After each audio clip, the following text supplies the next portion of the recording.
Good evening. I'm here to talk to my father about the Second Amendment and the gun control debate. So why don't you introduce yourself to the people?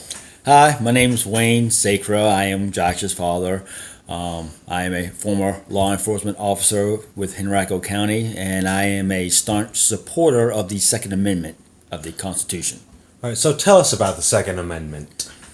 Well, the Second Amendment states a well regulated militia being necessary to the security of a free state, the right of the people to keep and bear arms shall not be infringed. I think the Second Amendment is just as relevant today as it was back when it was first added to our Constitution. Our forefathers, in their wisdom, decided that the rights of the citizens to keep and bear arms was very important in order to prevent a tyrannical government from rising up. Much like how when they just battled Britain, England in the Revolutionary War, the founding fathers recognized the need for the citizenry to have access to weapons in order to protect themselves from government. Our forefathers believed that government out of control was a dangerous thing, and that a well-regulated militia, the armed citizenry, should have the right to protect themselves. Now, there has been a lot of debate as to whether or not the Second Amendment is relevant today.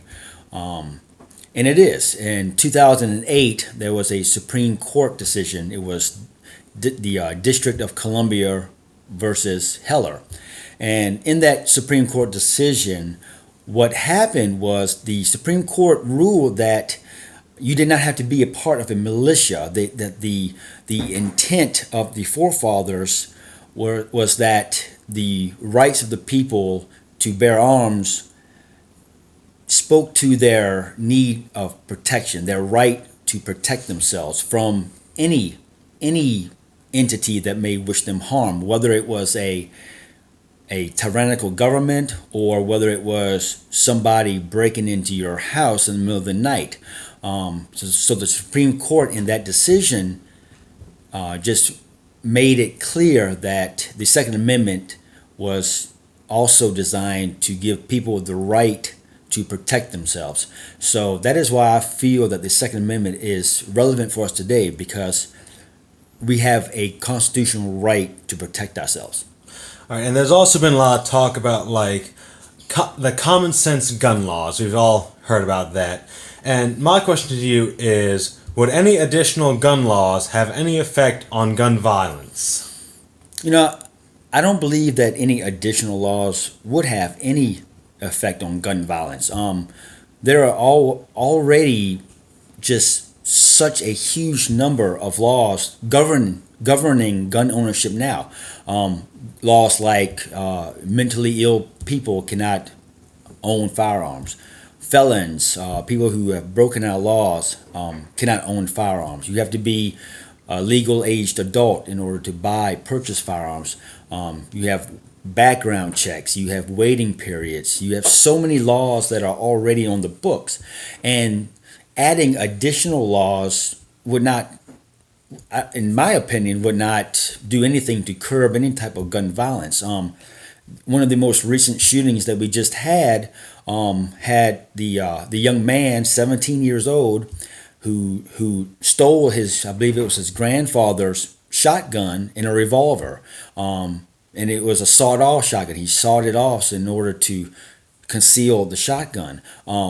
Now, it was already laws in place that would, number one, say that he was not a legal adult, so he could not own a firearm. That law did not stop him from shooting anybody.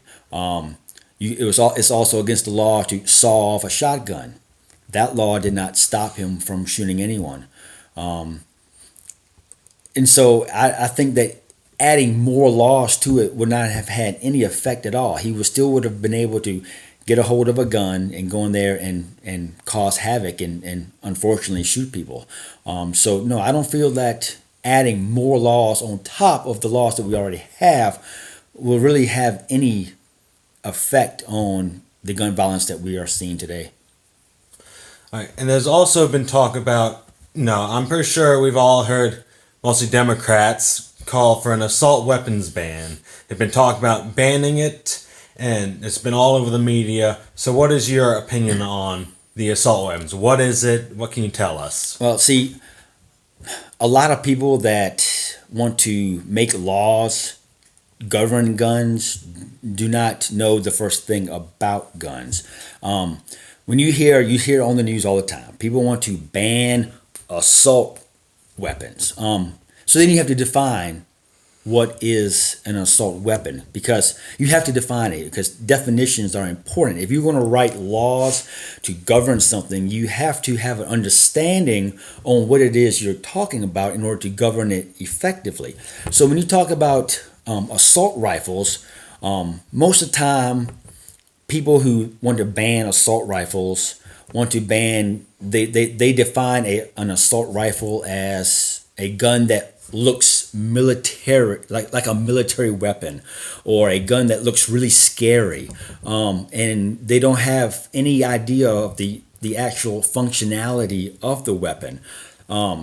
So for instance, one of the big guns that they want to ban now is the AR-15.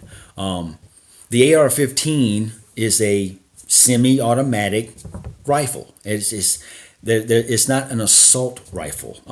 Assault is a verb. I mean, this is a rabbit trail, but assault is a verb. You can make anything an assault chair, or assault knife, or assault baseball bat, depending upon how you use it.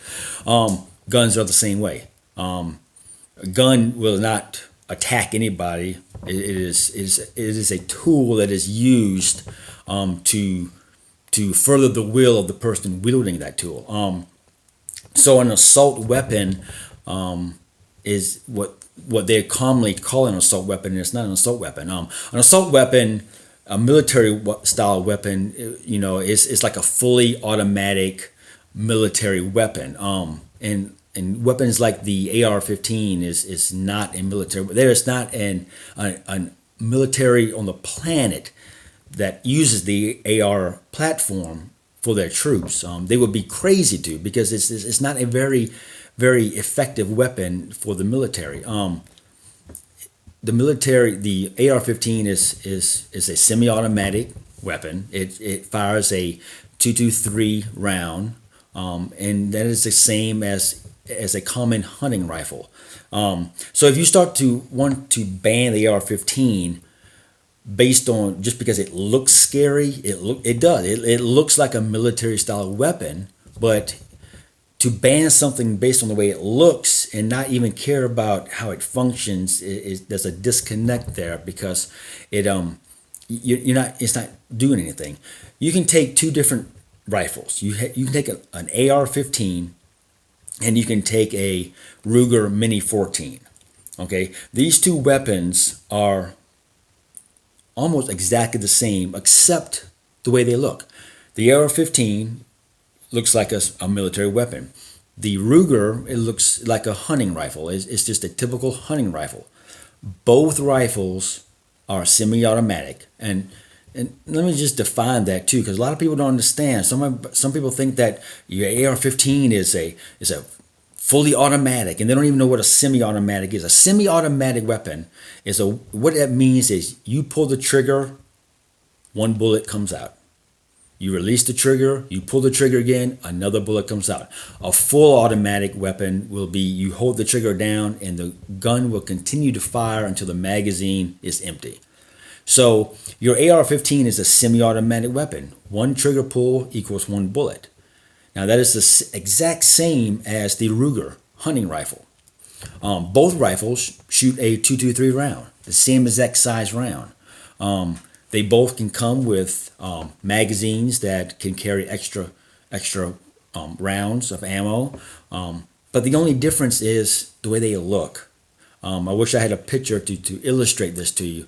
But my main point is to ban assault rifles just because they look scary, they look like a military weapon. It won't accomplish anything. Because if you do ban the AR-15, Okay. Then the next shooter that we have, unfortunately, it may happen soon. You never know. But if all the AR-15s were gone, there'll be something else to take its place. And then you start to go down a very slippery slope, because if you start, once you ban the AR-15 and then you realize that that didn't work, well, then we had to ban another gun, and then that's not going to work, and then we'll have to ban another gun, and that's not going to work, and the list goes on and on. And once again, it goes back to our constitutional right to keep and bear arms. So you have to balance, the safety of the population with their constitutional rights. And so banning assault weapons, you know what? I would be all for banning assault weapons. But they're already banned. Right now it is illegal. You can own fully automatic weapons, but you have to go through such a process, and it's a very expensive process, and there is even more background checks, and it's something that your average person will not do. But for the everyday person like myself, I will never own a fully automatic weapon. I cannot go out and buy one. So assault weapons are already banned. So no, I don't think banning an assault rifle or banning one particular rifle will have any effect on any type of for shootings that may happen in the future. All right, and unfortunately, we're reaching our time limit, so I have to end the video here. But thank you for sharing all your information with us, and hopefully shed some light on the gun control debate, and maybe that we should start thinking for ourselves, because the media is starting to give us telling us, oh, all guns are bad, and they want to kill everyone. But no, let's just look at both sides. Okay, guns are a tool. They're not going to kill you on their own. Rather, it's the person. All right, and that's what we need to focus on. The problems are not the guns, but the people. All right, thank you, Papa. All right, and thank you for listening in.